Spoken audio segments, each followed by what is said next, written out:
as tense and as kind of fraught the relationship between the church and artists has been in the past, I think there's just a lot of great things the two offer each other. One thing I think the church offers the artists is limitation, which sounds counterintuitive that that's a good thing, but I think artists can be prone to be very kind of freewheeling and everywhere and nowhere, and they actually need limitation. Someone, I think it was Orson Welles, who said the enemy of art is the absence of limitation.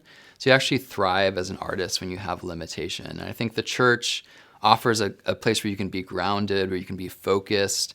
There's moral limitations, there's kind of thematic limitations, and that can be a great thing for artists. I think artists can thrive in that environment. I also think that the church offers inspiration to artists.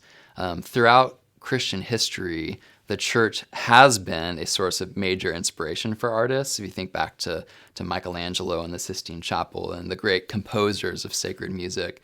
And it's sad that we've kind of lost that today, but I would love to see the church become this source of inspiration where the rich theology, the Bible, scripture, the community of the church is just this great kind of environment that is fruitful for artistic creation. And I think the artist likewise offers some things to the church. One thing is translation.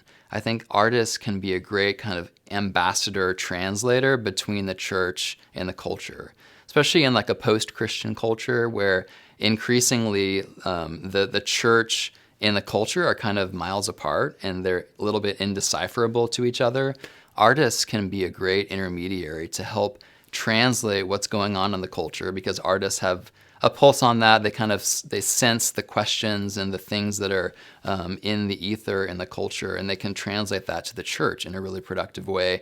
And then another just kind of obvious thing that artists kind of give to the church is beautification. Left to ourselves, churches can be these kind of just ugly, like just message-only places where it's all about efficiency and just productivity and pragmatism and getting the message out as efficiently as possible, which is great. It's a great impulse that we have. But we need space. We need beauty. Like we need to recover this idea of the Sabbath and the spacious kind of beauty that is our Creator. Right? Our Creator God is an extravagant God. He's an artist. He made the world to be so much more extravagantly beautiful than it needed to be.